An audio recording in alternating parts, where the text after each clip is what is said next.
That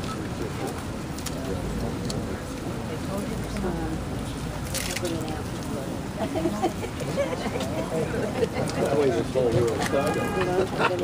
All of that stuff, don't worry about it.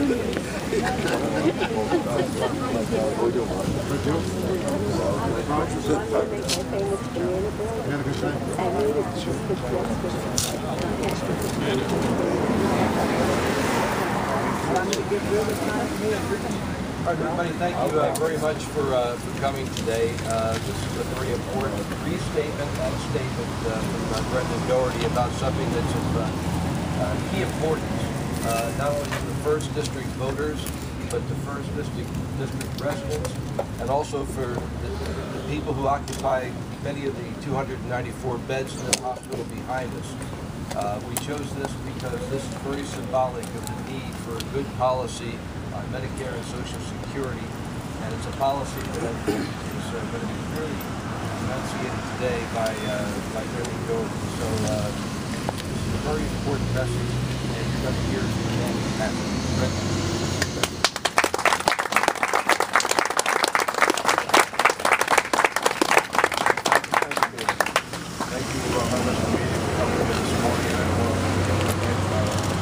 Our seniors who are here that are here because this is an important issue for them.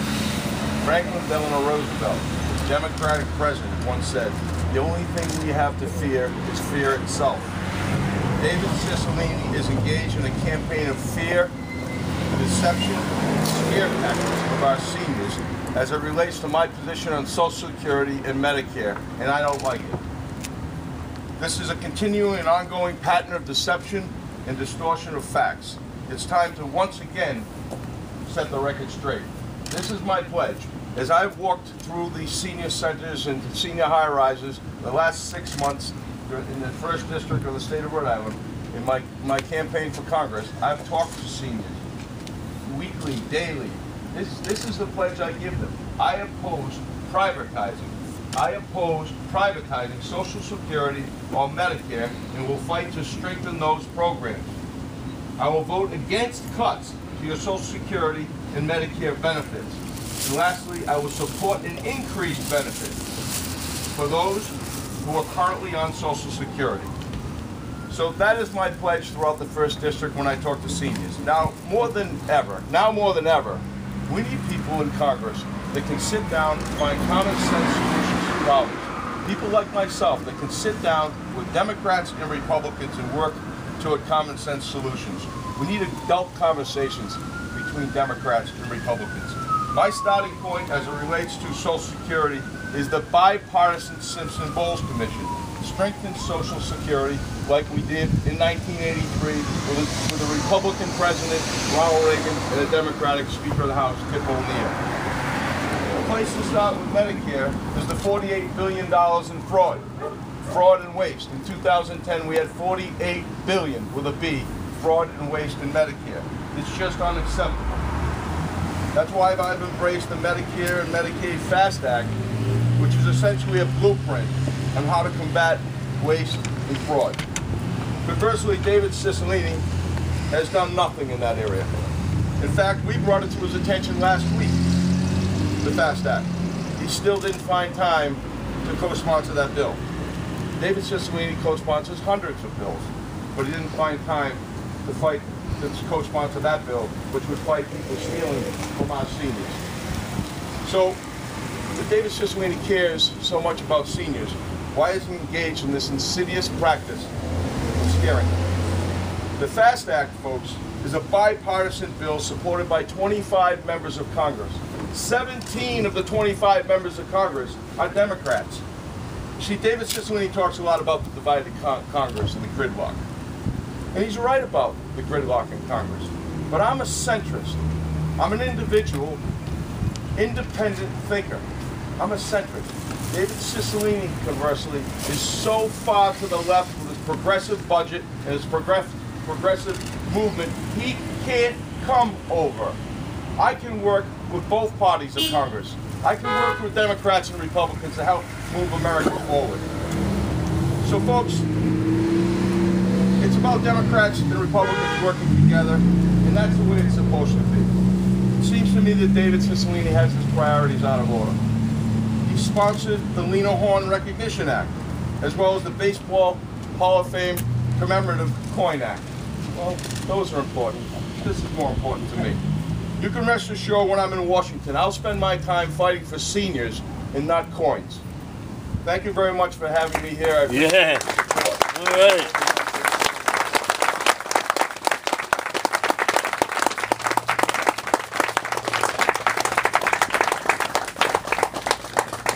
Thank you, folks. Be more than willing to answer any questions. What would you say to those, perhaps on the other side, who would say there is no coming home, there is no meeting of minds, there is no working together in Washington? Well, you know, that's a great question, because I don't embrace that. I just can't. Throughout my career, throughout my life, I've been able to work with people, different walks of life, different points of view. You know, Congress has about a 15% approval rating. That's not acceptable. We need people that can go to Washington and work together. But I understand your point. There's a lot of, it's broken right now. Washington's broken. That's why we need people like myself that can sit down. I'm in the centrist position. I can work with people. David Cicilline has voted for the progressive budget. He's so far to the left, he can't come over. By your doing this, you're tacitly acknowledging he's really defined you. No, I reject that. I'm defining him. He's so far to the left, he can't come over. I've said all along, and I've traveled through this first district for 6 months talking to seniors at senior high-rises. So there's a whisper campaign by David Cicilline and the flyers that he puts out that I would hurt seniors in Social Security and Medicare. It's just not true, and that's why I'm here today. What do you mean he's so far to the left? Yeah. What specifically? He can't work with Republicans. He's already stated that. When did he say that? He says it over and over again. Because what is specifically? What is he specifically far to the left? What specifics? He voted for the progressive budget. The Democrats didn't even vote for the progressive budget. He couldn't even lobby his own Democrats to vote for the progressive budget. Is that it? Let's stop. So he talks about the radical agenda. Brendan Doherty is part of a radical agenda. I believe he's part of the radical agenda. I'm in the center. I'm the one who is an independent thinker. He says that your first vote is going to be for the Republican leadership. If you're elected, your first vote is going to be for the Republican leadership in Congress, and that is not a centrist leadership. What is yours? Well, I don't know how he can determine who I'm going to vote for or what votes I'll make in Congress. So will you vote for Republican leadership if you are elected? I don't know who will be the speaker or who will be line speaker at that time. I'll make that determination when I get there. Would you vote for Democrats to be speaker? I would not vote for former Speaker Pelosi, I can tell you that. How about any other?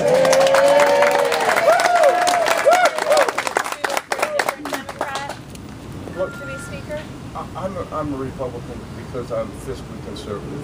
So when I'm in Washington, obviously I would gravitate toward people who are conservative and like-minded thinking. But I'll do what I think is right. I keep telling you, I'm a centrist.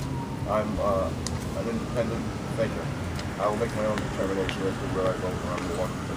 It will be in the best interest of the people in the first district of Rhode Island.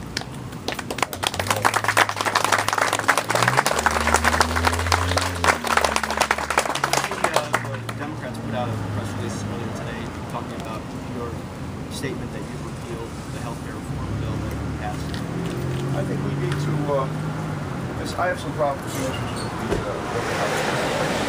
modified. Great ideas within the Affordable Health Care Act, or so-called Obamacare, and that's the 26-year-old. We have so many college students here that just graduated from college and can't find jobs.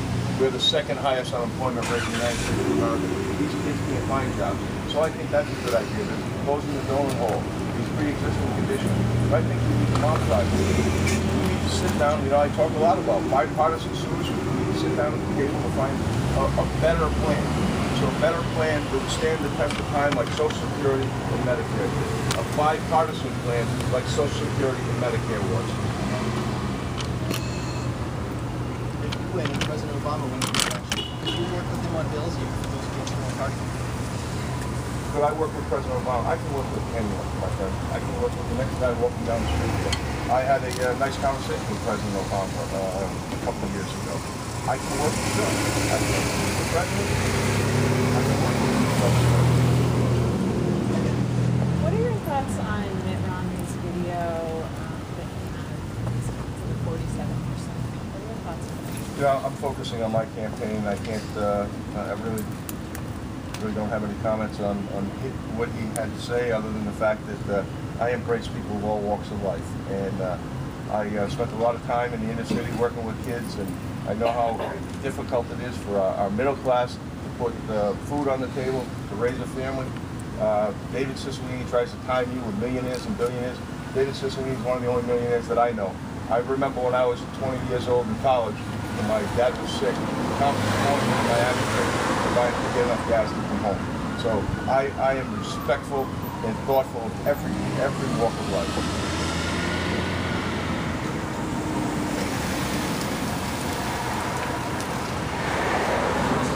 Social Security. That was another thing the Democrats brought up in their statement earlier today. Yeah, I didn't see their statement, but I think what they're referring to is my position on Social Security, which again is a bipartisan position of Simpson Bowles that I've embraced. And I had a great opportunity to talk to Senator Alan Simpson a couple of weeks ago, and I look forward to meeting him soon to talk more about the Simpson Bowles plan, because I'm committed to it. I'm committed to it. Look, we need to strengthen Social Security. If we do absolutely nothing with Social Security, the Social Security Trust Fund will end in 2033. Doing any debate prep yet? I don't really want to get too much into strategy, but I have for several months. Looking forward to it? I'm looking forward to the debates, yes I am. Because I'm looking forward to showing the difference between David Cicilline and myself, and what I have to offer for as a member of Congress, and how he's failed us in the past and will continue to be deceitful. He failed the city of Providence in 2010, and I'm not going to let him fake out the voters this time.